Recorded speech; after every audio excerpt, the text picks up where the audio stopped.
사용해 주실 줄로 믿습니다. 우리 하나님 말씀을 함께 나누어 보겠습니다. 시편 42편 1절부터 3절 말씀입니다.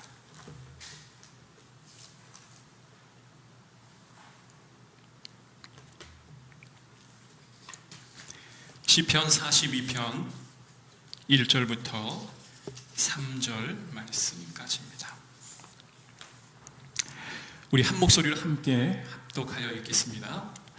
하나님이여, 사슴이 시냇물을 찾기에 갈급함같이 내 영혼이 주를 찾기에 갈급하니이다. 내 영혼이 하나님 곧 살아계시는 하나님을 갈망하나니 내가 어느 때에 나아가서 하나님의 얼굴을 배울까? 사람들이 종일 내게 하는 말이 내 하나님이 어디 있느냐 하오리. 내 눈물이 주야로 내 음식이 되었도다. 아멘. 우리 아멘 하면 할렐루야 해볼까요? 할렐루야. 아멘. 아멘 하면 할렐루야 하셔야죠. 할렐루야. 아멘. 그럼 할렐루야 하셔야죠. 다시 한번 볼게요. 할렐루야. 아멘. 그럼 할렐루야 하시라니까요. 안 하시네. 이 코로나19 상황이 되어다 보니까 성도들이 없잖아요. 그죠? 성도들이 없는 상황에서 설교를 하는 것이 보통 때 느껴보지 않는 그러한 감정입니다. 어떤 느낌이냐면 벽에다가 딱 벽에 앞에 두고 제 혼자 무엇인가 막 이렇게 이야기하는 것 같은 느낌이 간혹 들어요. 이제 새벽에 이제 줌으로 제가 예배를 인도할 때는 서로 얼굴을 가까이서 마주보기 때문에 그러한 그런 어떤 괴리감은 없어요. 그런데 오히려 주일 예배는 성도들이 많이 없고 이제 예배를 준비하는 우리 몇몇 지체들만 있다 보니까 아마 그런 마음이 드는 것도 현실인 것 같습니다. 그러나 오늘 이 자리에 참석한 우리 모든 성도님, 그리고 온라인 예배를 통해서 가정에서 예배를 드리는 모든 성도님들도 함께 이 자리에 있는 것으로 알고 하나님께 정성껏 경건하게 예배를 드려주시기를 간곡히 부탁합니다. 오늘은 예배에 대한 말씀을 또 한번 나누겠습니다. 사람에게는 사랑의 대상이 늘 바뀌는 것 같지만 우리가 사랑한다 하면 그 사랑의 대상이 절대로 바뀌어서는 아니 되는 겁니다. 사랑한다 하면 우리의 마음에 머무는 장소가 바로 그 사람이 있는 장소가 되어야 되고, 또 우리 마음속에 그 사람의 마음이 우리의 마음에 가득 차 있어야 우리는 사랑한다라고 말할 수 있는 것입니다.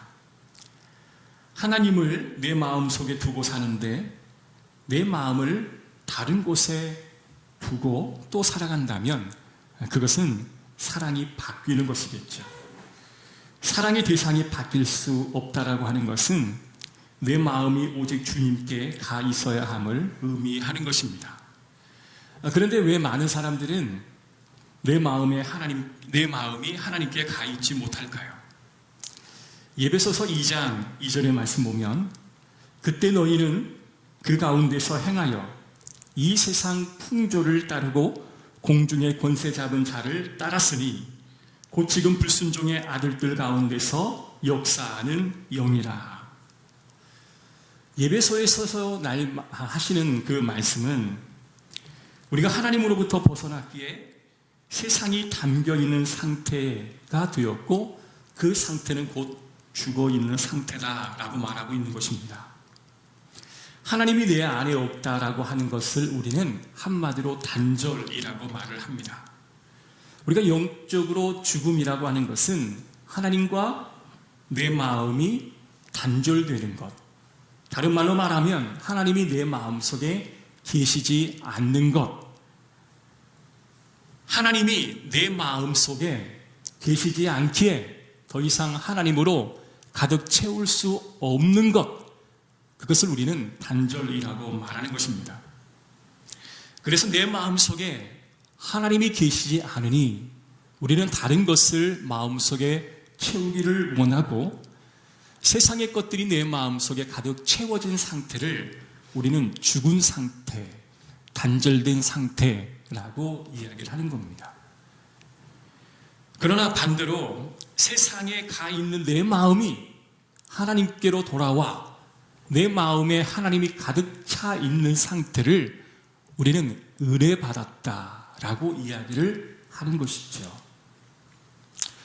요약을 해본다면 내 마음에 세상의 풍조가 가득 차 있다면 우리는 죽어 있는 상태고, 내 마음에 하나님의 영이 가득 차 있다면 우리는 은혜가 충만한 상태가 되어지는 것입니다. 자, 그렇다면 어떻게 하면 내 마음속에 하나님이 머물 수 있도록 만들 수 있을까? 여러분은 지금 예배당에서 함께 모여 예배를 드리고 있습니다. 그리고 가정에서 자녀들과 아내와 남편들과 함께 모니터를 통해서 하나님께 예배를 드리고 있습니다. 우리가 예배를 드린다라고 하는 것은 우리 마음속에 하나님이 가득 머물러 계시고 그 머물러 계신 하나님 앞에 예배를 올려드리는 것을 의미하는 것이죠.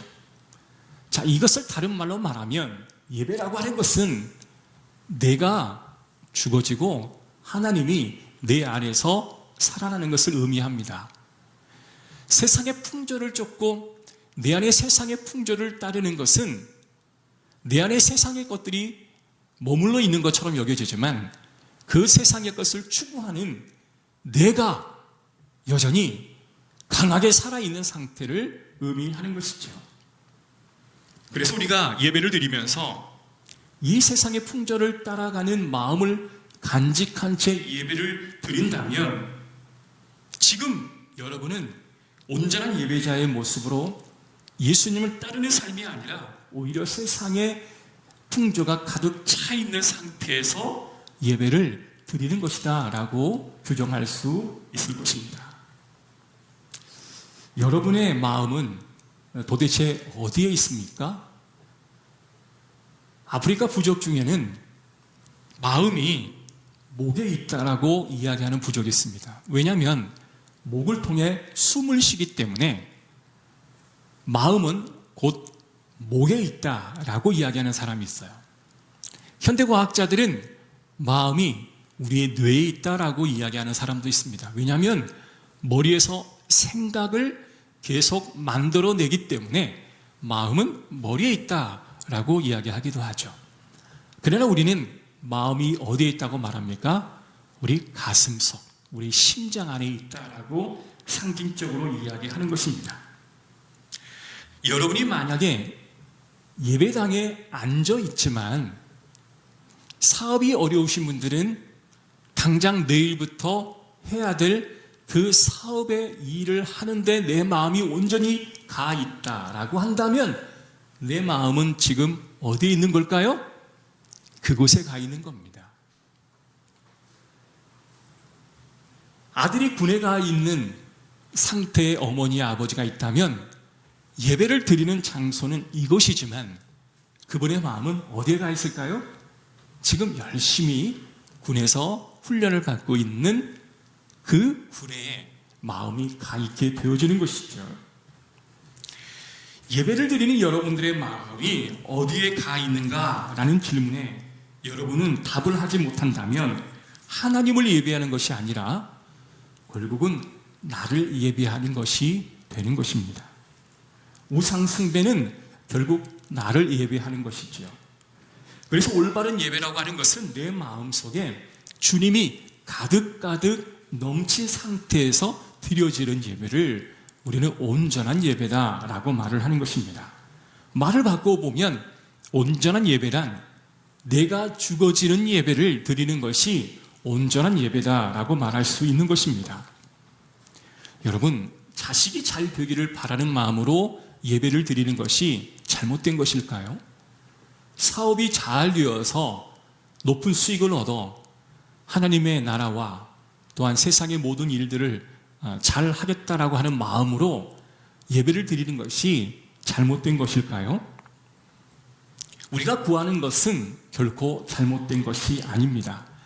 일용할 양식을 구하는 것조차 하나님은 잘못된 것이다 라고 말하지 않습니다. 그런데 하나님은 우리에게 아버지가 되고 싶어 하고 또한 우리에게 주인이 되고 싶어 하시는데 우리는 아버지보다 더 많이 갖고 싶은 것들이 많아서 내 마음이 그곳에 향하고 있다면 그것이 바로 죄고 그것이 바로 잘못된 것이다 라고 이야기하는 것입니다. 그래서 온전한 예배가 되기 위해서는 예배를 드리는 저와 여러분의 마음이 바뀌어야 함을 우리는 인식해야 합니다.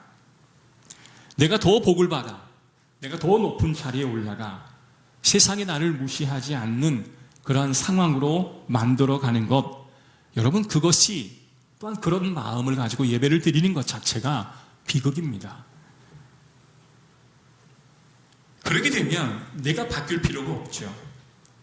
세상 사람들로부터 무시당하지 않고 내가 세상의 주인이 되기 때문에 그런 상황에서 우리가 예배를 드린다고 하는 것은 하나님의 사랑이 좀처럼 느껴지지 않는 예배가 되어지는 겁니다. 그런 마음으로 예배를 드리는데 그 안에 치유와 감격과 회복과 그리고 다시 재생되어지는 성장의 그런 예배가 될 수 있겠습니까? 절대 그럴 수 없다라고 하는 거죠. 우리는 또한 이런 마음으로 예물을 드립니다. 하나님, 내가 이 예물을 주님 앞에 올려드릴 테니 내게 원하는 것을 주십시오 라고 말한다면 그 예배는 하나님이 주인공이 되어지는 것이 아니라 내가 주인공이 되어지는 거죠. 왜냐하면 하나님은 내 마음을 들어줘야 될 대상이 되기 때문에 이미 주인공은 나 자신이 되어져 가는 겁니다.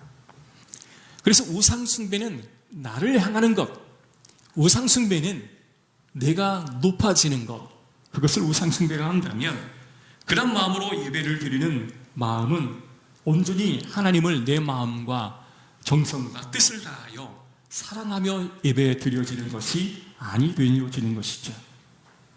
사랑하는 성도 여러분, 나도 모르는 사이에 은밀한 중에 내 마음속에 이러한 것들이 들어와 있다면 오늘 이것을 자각하시고 내 마음에 이러한 것들을 내몰아내기 위해서 우리는 힘을 써야 될 줄로 믿습니다. 어느 시골 마을에 크게 간판에 이렇게 표와 같이 적혀져 있다고 합니다. 우리는 십자가에 못 박힌 그리스도를 믿는다.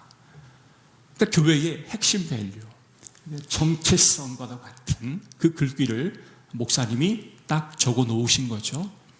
그런데 벽을 타고 담쟁이 넝쿨이 계속해서 자라기 시작합니다. 그래서 벽에 있는 글씨가 하나씩 가려지기 시작하는데 십자가에 못 박힌 그 글자가 가려진 거예요. 그러니 이제는 우리는 그리스도를 믿는다라는 글자만 보여지게 되어지는 겁니다. 그 다음에 또 담쟁이 넝쿨이 자라기 시작하더니 그리스도라는 글자가 지워져 버리는 거예요. 그래서 우리는 믿는다라는 글자만 남기게 되어지는 겁니다. 그리고 나중에는 이 넝쿨이 더 많이 자라서 아무 글자도 볼 수 없는 상황이 되어져 버리고 말았다라는 이야기를 들은 적이 있습니다. 이러한 예화는요, 오늘 한국 기독교의 현실을 그대로 반영해 주는 것이다라고 볼 수 있을 것 같습니다. 우리나라에 복음이 들어와 예수 그리스도의 부흥을 이루었을 때는 우리는 십자가에 못 박혀 죽으신 그리스도를 믿습니다라고 자신 있게 이야기했다가 어느샌가 십자가에 못 박히신 이라는 단어가 싹 사라져버리고 그리스도만 믿는다라고 이야기하는 거죠. 여러분, 우리의 죄를 위하여 십자가에 달려 죽으신 그 십자가의 보혈의 그리스도를 믿지 않은 것은 이건 온전한 복음이 아닙니다. 십자가에 못 박혀 죽어 주셨기에 그리스도는 진정한 우리의 구원자가 될 수 있는 것이지요. 그래서 교회마다 인간적인 예수를 연구하는 사람들은 많았지만 그분이 우리 죄를 위하여 십자가에 달려 죽으셨다라고 하는 사실을 좀처럼 이해하지 못하고 믿지 않고 그것을 내 삶 가운데서 지워버리는 사람들이 너무나 많아졌다라고 하는 겁니다. 그리고 현재에 있어서는 그나마 남아있는 그 그리스도를 내 삶 가운데 지워버리고 여전히 나는 믿는 것 같긴 한데 내가 누구를 믿으며 무엇을 믿으며 내가 누구 앞에 나와 예배를 드리고 있는지를 우리는 망각해버리는 현실과도 같다라는 거죠. 그래서 우리는 예배의 형식은 있고 예배의 어떤 마음의 습관은 있지만 온전한 하나님이 받으실 만한 예배가 사라져가고 있다라고 하는 것이 오늘 우리의 고백이 되는 것입니다. 사랑하는 성도 여러분, 예배와 기도는 내가 원하는 것을 믿습니다. 부흥 강사들이 믿습니까? 라고 하면 회중들이 아멘 믿습니다. 무엇을 믿는다고 하는 걸까요? 당신들이 헌신하고 봉사하면 너에게 축복을 주십니다 라고 외치는 그 말에 나도 그러한 축복 받기를 믿습니다 라고 하는 것은 하나님이 주인공이 아닌 내가 주인공 되고 내 안에 그리스도가 가득 채워진 게 아니라 나의 욕심과 나의 욕망이 가득 채워지는 상태에서 예배를 드리는 것을 유도하여 목회자 자기 사리 사욕을 채우거나 그리고 교회 성장에 도움이 되게 하게 하는 그런 목회의 유혹일 수 있다라는 것이죠. 사랑하는 성도 여러분, 온전한 예배는 내가 죽기 위해 드려지는 것이 온전한 예배일 줄로 믿습니다. 하나님은 내가 가장 좋은 것을 모르실까요? 하나님은 내가 가장 유익한 것이 무엇이라고 하는 것을 알지 못할까요? 아닙니다. 아버지는요, 자녀들이 무엇이 필요하고 지금 무엇이 절실히 요구되어지는지를 정확히 알고 있습니다. 왜냐하면 그와 같은 과정을 겪었고 또 사랑하기에 그들이 무엇이 가장 절실히 필요한지를 알고 있습니다. 작은 아이가 아무리 좋아 보여도 부모님이 보기에는 별로 좋아 보이질 않아요. 선한 아버지가 자녀가 무엇이 필요한지를 모르는 부모는 온전한 부모가 아니지요. 지금 자녀에게 필요한 것이 무엇이라고 하는 것을 알지만 그 자녀의 성장 과정에 이야기를 할 수도 있고 기다릴 수도 있고 때는 우애하여 부드럽고 또한 친절한 권면을 할 수도 있는 것이지만 몰라서 안 하는 것도 아니요. 몰라서 야단치지 않는 것도 아닌 것을 우리는 잘 알아야 됩니다. 그래서 예배는 내가 틀리고 하나님은 옳습니다 라고 하는 고백이 늘상 고백되어질 때 그 고백은 온전한 예배의 고백이 되어지는 것입니다. 하나님은 나의 주인이고 나의 미래이십니다. 더 이상 나를 섬기는 것이 아니라 하나님을 고백하는 이 고백 가운데 진정한 예배가 그때부터 시작되어지는 것이죠.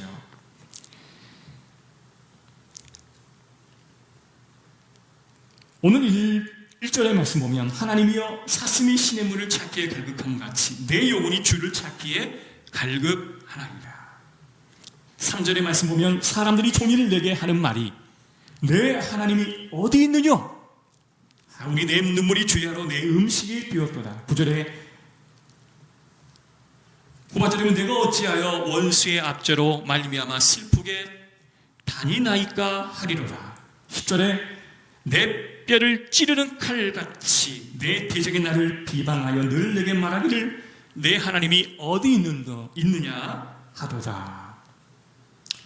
사람들이 내게 하는 말이 이것입니다. 야, 네 꼬라지를 좀 봐라.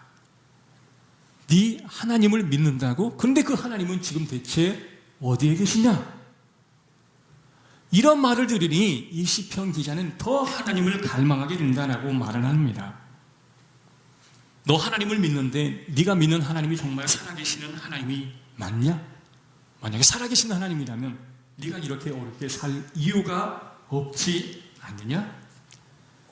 시편의 저자도 지금 감당하기 힘들 만큼 어려운 상황에 처했습니다. 자세히 보면 지금 그 시편 기자는 예루살렘 성전에서 예배해야 되는 사람인데 그 예배하는 공간에 가지 못하는 어려운 상황에 놓여져 있습니다. 6절에 있는 말씀 보십시오. 내 하나님이여 내 영혼이 내 속에서 낙심이 되므로 내가 요단 땅과 헤르몬과 미살산에서 주를 기억하니이다. 지금 예루살렘 성전 안에서 예배를 드려야 될 이 시편 기자는 그곳에 어떠한 연유인지 가까이 다가갈 수가 없습니다. 그래서 먼 곳에서 지금 그리스도를 그리워하며 하나님을 그리워하는 그 모습으로 앉아있기에 내 눈물이 귀하로 내 음식이 되었도다라고 고백을 하는 것이죠. 과거에는 많은 성도들이 줄을 서가며 성전에서 제사 드리기 위하여 사람들이 북적북적했던 것들을 상상해 봅니다. 그러나 지금은 그 어느 하나도 할 수 없는 상태, 성전의 뜰조차도 밟지 못하는 상태가 되다 보니 이러한 고백을 하는 것이죠. 하나님 어찌하여 나를 잊으셨나이까? 내가 어찌하여 원수의 압제에서 말미암아 슬프게 다니게 만들었습니까? 라고 하는 고백을 드리고 있다는 것이죠. 여러분, 그러니 시편 기자는 이렇게 고백합니다. 사슴이 신의 문을 찾기에 갈급한 같이 내 영혼이 주를 찾기에 갈급하나이다. 어려운 상황이 되어다 보니 내가 더 주님을 찾기에 갈급합니다 라고 하는 예배자의 모습으로 바로 서게 되는 것을 보게 되는 것이죠. 여러분, 사슴이 신의 문을 찾기에 갈급함 같이 내 영혼이 주를 찾기에 갈급하나이다. 이 말씀을 우리는 개인적인 영성의 차원에서 이 시편 기자는 하나님을 참 사랑하는구나 라고 생각해 왔습니다. 그러나 그 말의 뜻은 원래 그런 뜻이 아니었습니다. 예루살렘 성전이 아닌 다른 곳에 가 있으며 사슴이 신의 문을 찾기에 갈급함 같이 그 영혼은 하나님께 예배드리기를 사모하는 마음으로 가지고 갈급한 마음으로 고백을 하고 있는 것이죠. 그래서 주의 얼굴을 찾는다라고 하는 이 표현은 구약에서 성전에서 예배하며 주를 찬송하겠습니다 라고 하는 말과 동일한 단어예요. 더 이상 예배할 수 없는 상황에 회복되어지기를 갈망하며 과거에 예루살렘 성전에서 예배드렸던 것을 회상하며 지금은 그것이 되어지지 않지만 다시 그런 날이 오기를 갈망하며 타오르는 갈증을 지금 참아내고 있는 시편 기자의 모습을 보고 있다는 거죠. 2절의 말씀 보십시오. 내 영혼이 하나님 곧 살아계신 하나님을 갈망하나니 내가 어느 때에 나아가서 하나님의 얼굴을 배울까? 여러분, 이 부분에서 진정한 예배가 시작되어지는 것을 보게 됩니다. 언제 내가 하나님의 성전에 나아가 그분의 존전 앞에 서며 언제 하나님을 배울 수 있을까? 이 갈급한 심령, 이러한 사모함이 온전한 예배로 나아가는 첫 시작점이라 것이죠. 여러분, 역설적으로 자신진정 예배 드릴 수 없는 상황이 되니 그때가 곧 그에게 진정한 예배를 드릴 수 있는 상황이 되었다라고 이야기하는 겁니다. 진정한 예배자는요, 이처럼 예배를 드릴 수 없는 상황이 되면 진정한 예배자가 출현하게 되어지는 것이죠. 여러분, 여러분의 모습을 되돌아보십시오. 예배를 드릴 수 없는 상황이 되면 그때서야말로 내가 진정한 예배자였는가 아니면 내가 진정 예배자가 아니었는가가 분명히 가려질 것입니다. 시편 43편 3절의 말씀 보면 주의 빛과 주의 진리를 보내시어 나를 인도하시고, 함께 읽습니다. 시작. 주의 거룩한 산과 주께서 계시는 곳에 이르게 하소서. 4절입니다. 그런즉 내가 하나님의 제단에 나아가 나의 큰 기쁨에 하나님께 이르리이다. 하나님이 나의 하나님이여 내가 수곡으로 주를 찬양하리이다. 할렐루야. 여러분, 이것이 진정한 예배자의 모습이고 찬양을 드리는 자의 자세입니다. 이제 예배하고 싶습니다. 예배를 드리고 싶습니다. 하나님의 존전 앞에 서고 싶습니다. 이전에는 사람의 비난과 사람의 비판이 내 귀에 들려왔지만 이제는 그런 것보다 온전히 예배하지 못하는 아픔이 내게 더 큽니다 라고 고백하는 이 시편 기자의 마음이 되어질 때 우리는 진정한 예배자가 되어질 수 있다는 거죠. 왜요? 예배가 뭔지를 비로소 그때서야 알았기 때문에 그렇습니다. 그가 예배에서 하나님을 만날 수 있고 나의 모든 것을 아시는 하나님께 털어놓을 수 있고 나에게 소망 주시는 하나님께 예배드림이 어떠한 것임을 비로소 알았기 때문에 그렇습니다. 그래서 진정한 예배는 내가 무너지는 자리, 내가 무능력해져 버리는 자리, 그때가 진정 하나님을 예배하는 자리가 된다라는 것이죠. 우리가 습관적으로 예배를 드렸어요. 그런데 그런 예배에서 감격적인 예배의 자리로 옮겨갈 수 있다면 여러분, 이것은 큰 축복이고 하나님의 은혜인 줄로 믿습니다. 제가 참 좋아하는 시인 중에 정채봉 시인이 있어요. 이 시인이 굉장히 많은 좋은 시를 지었는데요, 그 시 중에 이러한 시가 있습니다. 하늘나라에 계신 엄마가 휴가를 내서 오신다면, 아니 반나절이라고 아니라면 단 5분이라도 오신다면 나는 원이 없겠다.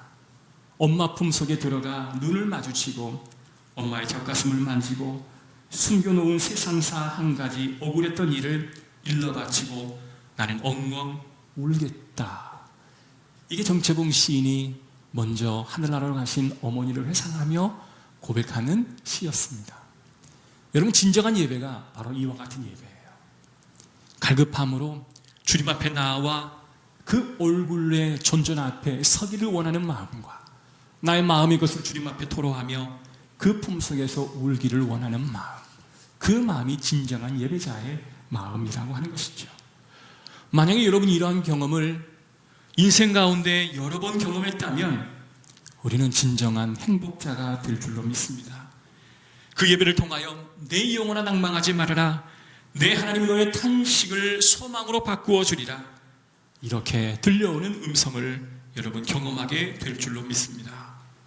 지금 시편 기자는 성전에 나아가지 못하고 그 현실에서 몸부림치며 하나님을 만나고자 일을 쓰고 있는 모습을 바라보게 됩니다.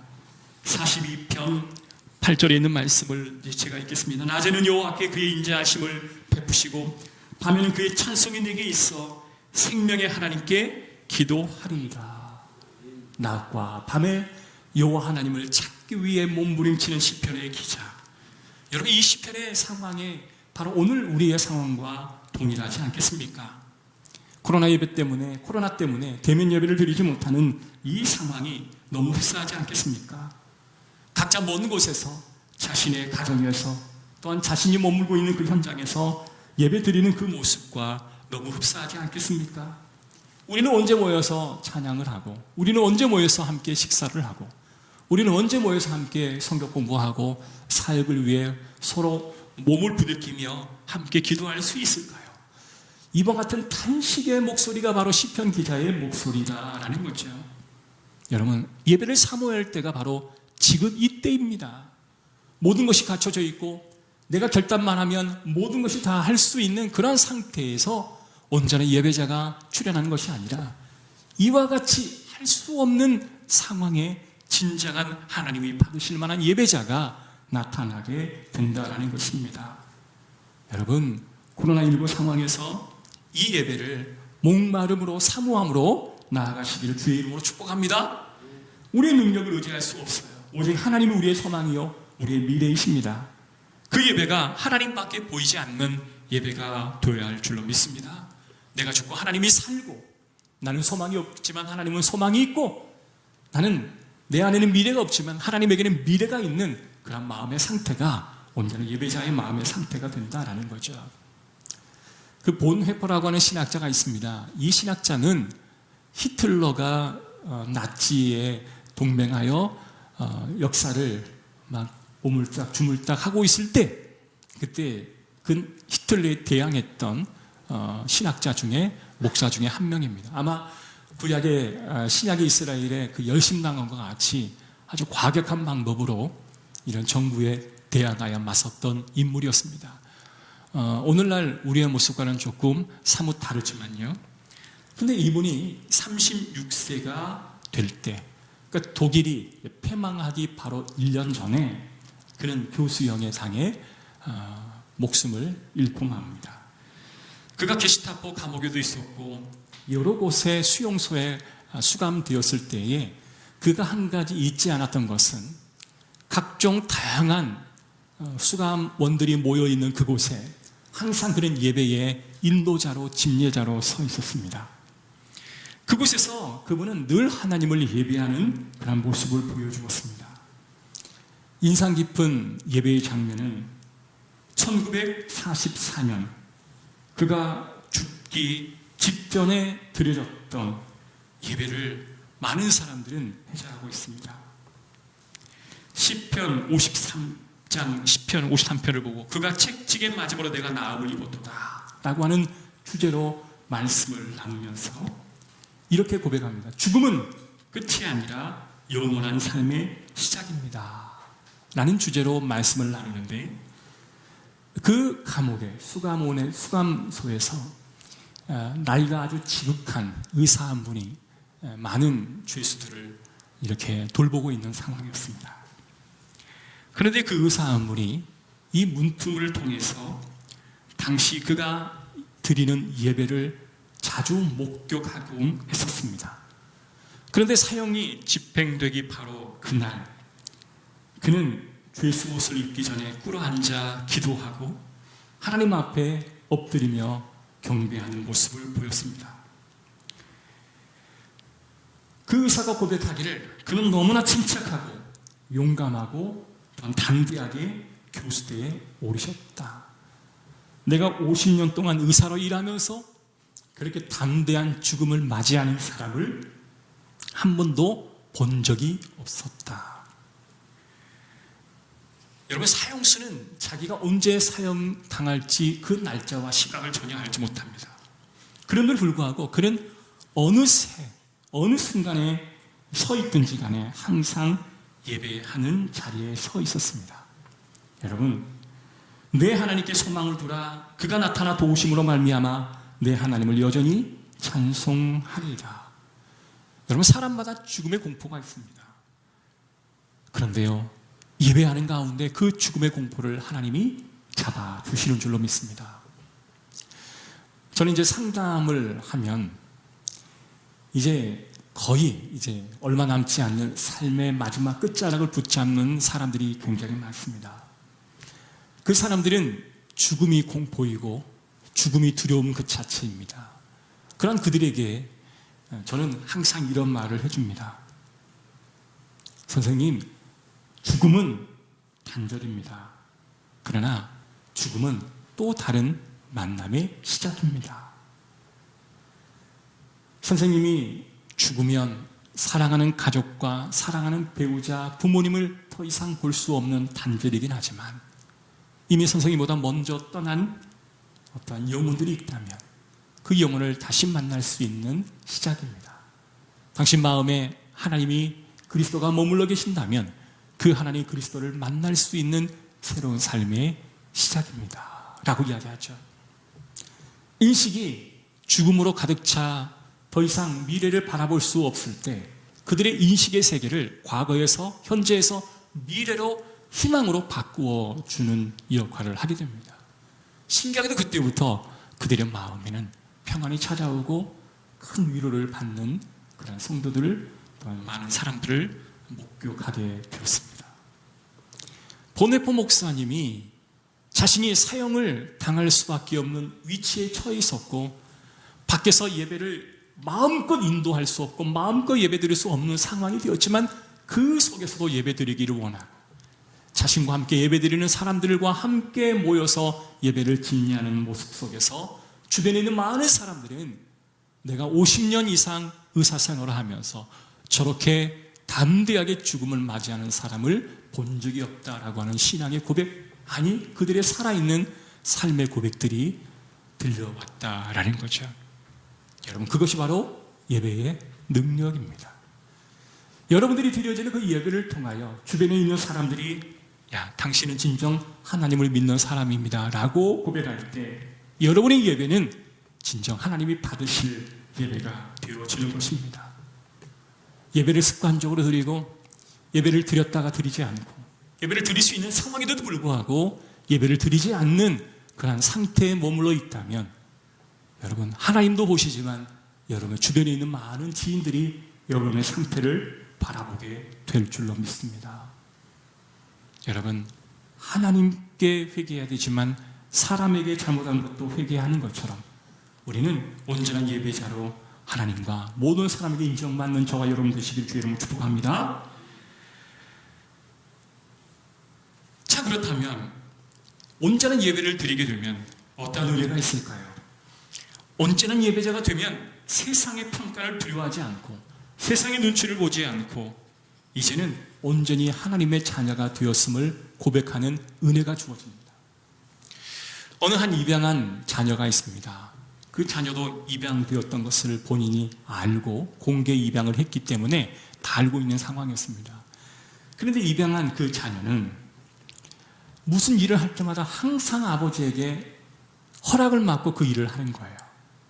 그러니까 오랫동안 고아원에 있으면서 어떤 일을 해도 항상 원장님이나 선생님에게 물어본 다음에 행동을 했던 것이 습관화가 되어서 그런지 냉장고를 열어 우유 한 잔을 먹는데도 아버지 우유 한 잔 먹어도 돼요? 라고 묻고 냉장고를 열고 아버지 나 과일 먹어도 돼요? 라고 물어보고 또 과일을 먹는 거예요. 그 모습을 지켜보는 입양했던 그 아버지는 마음이 너무 아팠어요. 왜 쟤는 뭐든지 물어보고 일을 하는 것일까? 왜 그런 눈치를 보고 살아가는 것일까? 그런데 어느 순간 이 아이가 그 양아버지에게 물어보지 않고 냉장고를 열어 우유를 마시고 물어보지 않고 과일을 먹는 거예요. 여러분, 왜 그가 물어보고 냉장고에 물을 열었다고 생각하십니까? 습관 때문에 그랬을까요? 아닙니다. 그 아이의 마음속에는 그 남자가 아버지가 아니라 아저씨로 여겨졌던 거죠. 아버지로 여겨졌다면 묻지 않고 그냥 먹었을 겁니다. 그런데 그 마음속에 아저씨로 존재했던 그분이 이제 아버지가 되었다라고 그가 인식하는 순간부터는 묻지 않고 먹고 마시게 되었다라는 거죠. 여러분, 진정한 예배자가 누리는 축복이 바로 이와 같은 겁니다. 내 마음에 하나님이 가득 차 있는 상태에서 간절한 마음과 내가 죽고 하나님이 살고 나는 소망이 없지만 하나님은 소망이 있다라는 마음으로 신의 물을 찾기에 갈급한 사슴과 같은 마음으로 예배를 드리면 이렇게 자녀됨의 축복을 우리에게 부어주신다라고 성경은 말하고 있는 것이죠. 사랑하는 성도 여러분, 지금 분명 한국교회는 위기입니다. 그 누가 뭐라 해도 한국교회는 위기 중에 지금 외나무 다리를 건너고 있는 상황입니다. 이 상황은 굉장히 심각한 위기의 상황이지만 더 심각한 것은 예배의 위기다라는 것을 일구동성으로 이야기를 하는 것입니다. 왜냐하면 내 영혼아 내가 어찌하여 낙심하느냐? 너는 아버지께 소망을 두라. 아버지의 도우심으로 말미암아 찬양하리로다. 이와 같은 감격들이 사라지고 있는 것들을 바라보며 안타까워한다라는 것이죠. 이사야 55장 1절 오라 너희 목마른 자들아 물러나오라. 돈 없는 자도 오라. 너희는 와서 사 먹되 돈 없이 값없이 와서 포도주와 젖을 사라. 이 말씀은 예배라고 하는 것은 하나님이 배설해 주시는 그 뷔페 잔치에 와서 그것을 마음껏 누리고 그것을 마음껏 먹고 마시는 그것이 바로 예배의 은혜다라고 말하는 것입니다. 여러분, 먹이시고 입히시고 회복하시기 원하시는 하나님이 배설해 준 그 식탁 자리에 여러분들은 그 가난한 마음, 비어있는 마음 가지고 이 자리에 와서 주님이 베풀어 주시는 그 은혜를 마음껏 담아가시면 되어지는 것입니다. 그런 마음이 있었기에 초대교회 카타콤에 많은 사람들은 동굴을 파 그곳에 들어가면서도 그 어두운 공간에서 예배드리기를 간절히 사모했다라고 하는 것이죠. 왜냐하면 그 카타콤의 어두운 동굴 안에도 주님이 배설했던 잔치상이 마련되어 있기 때문에 그렇습니다. 아름답고 휘황찬란한 그런 조명과 멋진 음향과 그리고 멋진 건물들이 장식되어진 곳에 정말 5성급 호텔에서 주방장이 만드는 멋진 그런 식탁이 아닐지라도 내가 머무는 그곳이 초라하고 연약한 장소랄지라도 그곳에도 하나님을 진정한 예배하는 예배자에게는 하나님의 놀라운 천국의 잔치상이 배설되어 있기 때문에 사랑하는 성도 여러분, 그 예배를 통하여 그런 잔치상의 은혜를 만끽하는 여러분 되시기를 주의 이름으로 축복합니다. 여러분, 이러한 마음을 가지고 새벽에도 일어나 함께 참여하시고요. 이런 마음을 가지고 일주일에 단 한 번 드리는 이 예배를 포기하지 않고 집중하여 예배 드리는 저와 여러분의 삶이 되시기를 주 이름으로 축복합니다. 기도하겠습니다. 하나님 감사합니다. 우리가 드리는 예배는 하나님이 우리에게 주시는 능력의 시간입니다.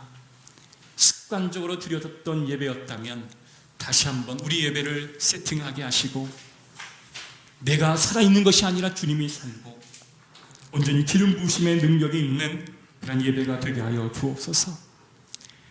하나님이 배설해 놓으신 식탁의 자리에, 그러나 그 하나님이 배설한 그 자리에는 바리새인과 서기관들과 지도자들이 있었던 것이 아니라 과부와 고아와 병든 사람들에게 인정받지 못했던 실패자의 그런 모습을 지닌 사람들이 그 식탁에 앉아 그 주님과 함께 식사를 나누었습니다.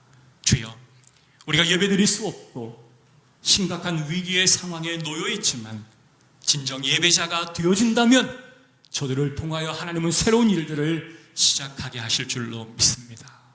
반드시 이 코로나는 종식되고 새로운 날들이 우리에게 주어질 것인데 하나님, 우리의 믿음과 예배자의 모습에 흐트러진 모습으로 그 새로운 일을 맞이하지 않게 하여 주시고 깨어 기도하며 하나님 앞에 나오는 진정한 예배자의 모습이 되게 하여 주옵소서. 가정에서 예배들 우리 성도들을 붙잡아 주시옵소서. 또한 예배를 드리지 못하고 또한 가정에서 CTX나 기독교 방송을 통해 예배하는 우리 성도들의 마음도 지켜주셔서 사슴이 신의 찾기에 갈급함 같이 내 영혼이 주를 찾기에 갈급했던 그 고백들이 우리 성도들의 입에서 고백되어질 수 있도록 인도하여 주옵소서. 예수 그리스도의 이름으로 기도합니다. 아멘. 우리 찬양하겠습니다.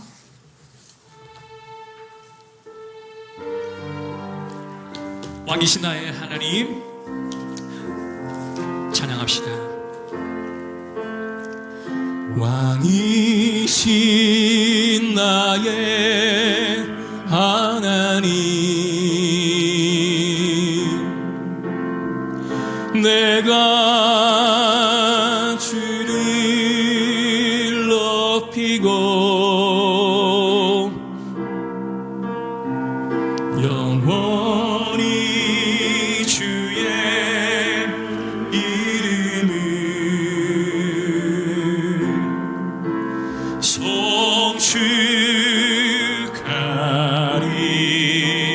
송축하리이다. 왕이신 나의 하나님, 내가 주를 높이고 내가 주를 높이고 영원히 주의 이름을 아멘 송축하리이다.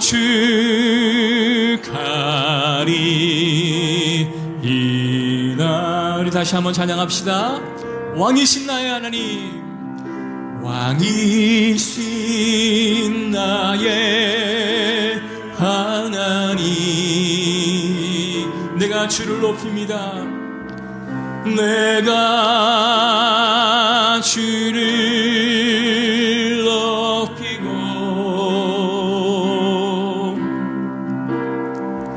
영원히 주의 이름을 송축하리라.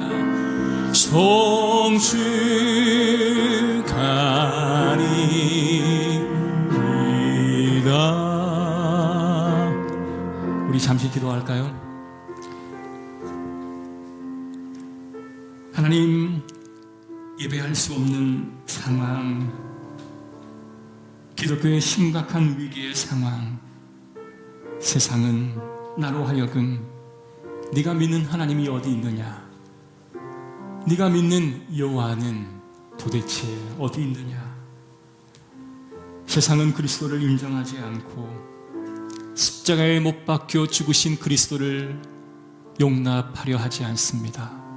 그런 세상의 풍조에 휩쓸려 예배자 우리의 모습 안에도 그리스도는 사라지고 십자가에 못 박혀 죽으신 주님은 어느샌가 없어지고 나만 남아 내가 높아지기를 원하고 내가 사업적으로, 내가 경제적으로, 또한 내가 세상의 명예를 얻기 위하여 온전히 간구하는 예배로 전락되어져 버리고 있는 우리의 상황.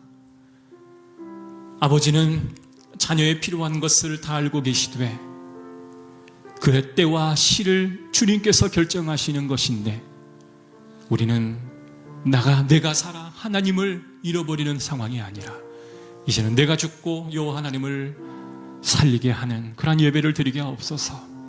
하나님, 진정한 주님의 예배자가 되게 하옵소서. 우리 다 같이 기도합니다. 전능하신 하나님, 진정한 예배자 되기를 원합니다. 이 상황이 예배드리기 어렵고 하나님을 집중하기가 힘든 상황이지만 그러나 이러한 상황에 오히려 하나님은 진정한 예배자를 찾으시고 또한 그 예배자를 통하여 새로운 일들을 계획하실 줄로 믿습니다. 하나님, 내가 서 있는 그곳에 어떠한 곳이 되어질지는 모르지만 그러나 그 자리에서 온전히 하나님을 예배하는 예배자가 되게 하여 주시옵소서. 더 모이게 하시고 온라인을 통해 더 집중하게 하셔서 하나님 찬양하는 일에 게을리하지 않게 하시고 말씀 읽는 일에 게을리하지 않게 하시고 주님을 찾는 일에 게을리하지 아니하도록 주여 붙들어 주시옵소서. 우리 한 영혼 한 영혼을 귀하게 여겨주셔서 저들 가운데 여호와 하나님을 사모하는 영혼을 허락하여 주시옵소서. 주여 붙잡아 주시옵소서. 우리 교회를 축복하여 주시고 한국의 교회를 축복하시고 세계의 디아스포라 터져 있는 많은 교회들을 축복하여 주셔서 여호와 하나님의 이름이 사라져버린 이 땅에 여호와의 이름이 다시 세워지게 하시고 십자가에 못 박혀 죽으신 그리스도가 다시 우리의 삶 가운데 살아 움직이며 모든 사람들에게 감동과 감화를 줄 수 있는 그런 은혜가 있게 하여 주옵소서. 하나님 간구합니다. 한 주간도 예배로 나오기를 원합니다. 서민 예배를 통하여 함께 예배드리기를 원합니다. 주여 진정한 마음으로 주 앞에 서기를 원합니다. 주여 함께하여 주옵소서. 지금은 우리 주 예수 그리스도의 은혜와 하나님의 크신 사랑과 성령님의 감화교통 인도하심의 은혜가 진정 예배하기 원하는 우리 모든 성도들 머리 위에 지금으로부터 영원토록 함께 있을지어다. 아멘.